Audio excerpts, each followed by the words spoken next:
Coucou les amis, j'espère que vous allez bien. Alors au moment où je fais cette vidéo, il manque exactement 6 semaines pour la première session de l'examen de l'ARES 2022. J'espère que vous êtes bien préparés et même que vous êtes déjà prêts pour l'examen de l'ARES.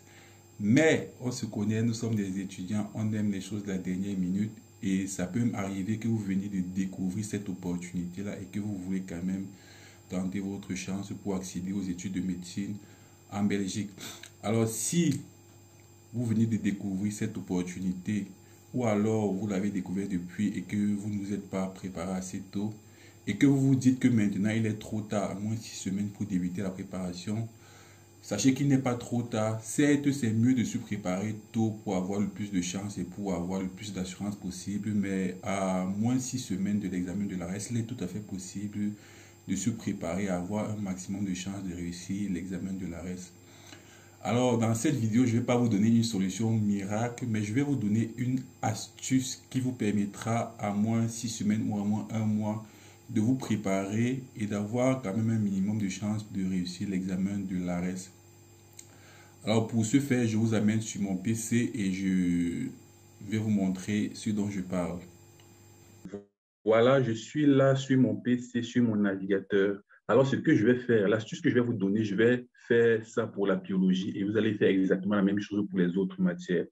Alors ce que je vais faire, c'est que je vais regarder le programme de biologie de l'examen de l'ARES.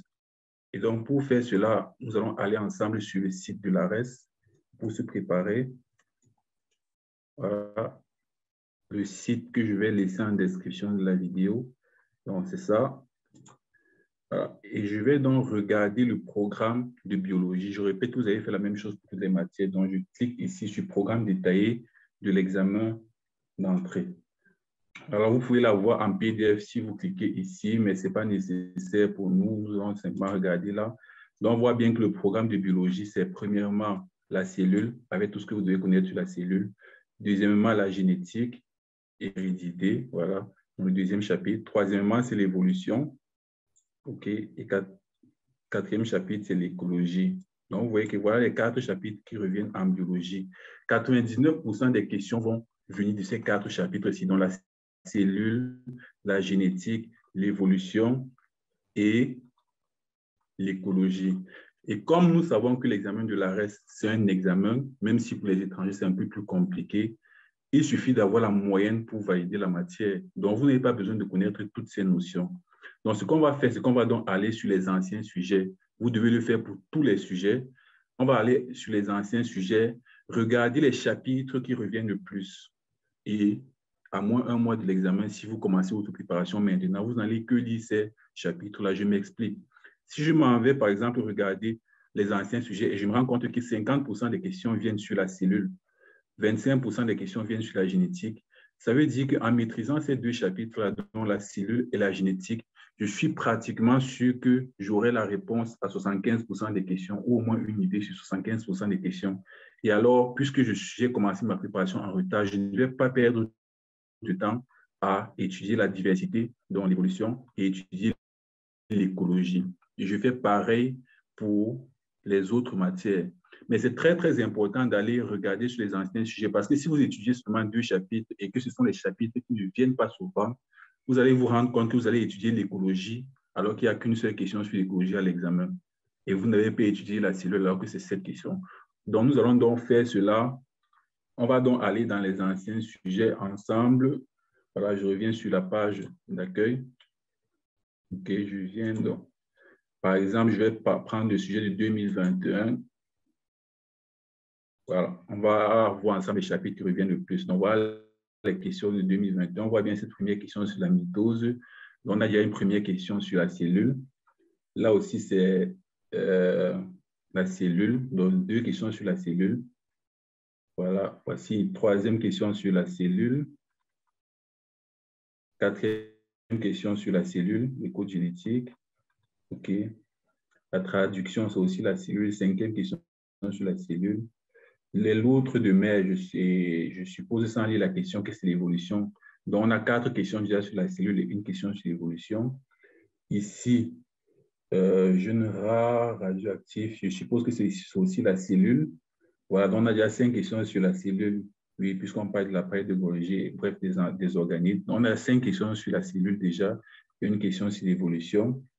Ici, on parle de la mitose, ça fait 6 questions sur la cellule et une question sur l'évolution. Et théorie de Lamarck, c'est l'évolution. Et donc, on a 6 questions sur la cellule, 2 questions sur l'évolution. On parle de l'ADN, 7 questions sur la cellule, 2 questions sur l'évolution. Ici, on parle de la mitose, la division cellulaire. Ça fait 8 questions sur la cellule. On parle de la cellule. Voilà, donc vous voyez déjà qu'on a majoritairement la cellule. Là, nous avons des croisements, donc la génétique aussi.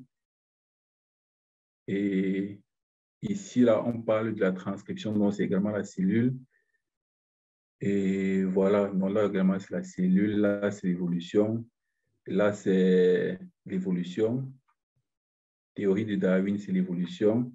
Là, c'est l'évolution. Donc, vous voyez donc que en faisant ceci pour tous les sujets, vous pouvez établir facilement l'ordre de priorité des chapitres que vous devez lire, en fait. Donc, pour la biologie, clairement, c'est une évidence que vous devez lire la cellule, lire la génétique. Et si vous avez du temps, vous lisez l'évolution. Personnellement, moi, je n'ai jamais lu l'écologie de tout mon cursus. Je n'ai jamais eu à lire l'écologie et ça ne m'a pas empêché de réussir l'examen. Voilà. Parce que, entre guillemets, j'ai aussi commencé à me préparer un peu tard. Donc, si vous avez commencé à vous préparer tout, vous pouvez tout lire. Vous pouvez viser les 20 suivants ou bien une grosse note pour être sûr de, voilà, d'être dans le quota des 30% d'étrangers pour vous qui êtes étrangers. Mais si vous commencez votre préparation tard, vous devez faire ceci pour tous les sujets et donc vous aurez une idée claire, significative des chapitres qui reviennent le plus à l'examen de la reste. Donc, par exemple, en biologie, vous savez que vous avez la cellule, vous avez la génétique, vous avez l'évolution. Je crois qu'en couvrant ces 3 chapitres, normalement, vous êtes sûr d'avoir plus que la moyenne, en fait. Et si vous faites la même chose en physique, en chimie, en mathématiques, et même pour les matières de la partie 2. Et vous allez vous rendre compte qu'en mathématiques, par exemple, il y a beaucoup d'algèbre qui vient souvent sur 4 ou 5 questions. Il y a la trigonométrie qui revient aussi et les fonctions. Pour le reste, honnêtement, moi, je n'ai pas lu. Vous allez voir exactement les mêmes remarques en physique et en chimie. Voilà, c'était tout pour cette vidéo. J'espère que je vous ai aidé et du courage à ceux qui commencent à se préparer tout juste maintenant et donner tout. Ciao!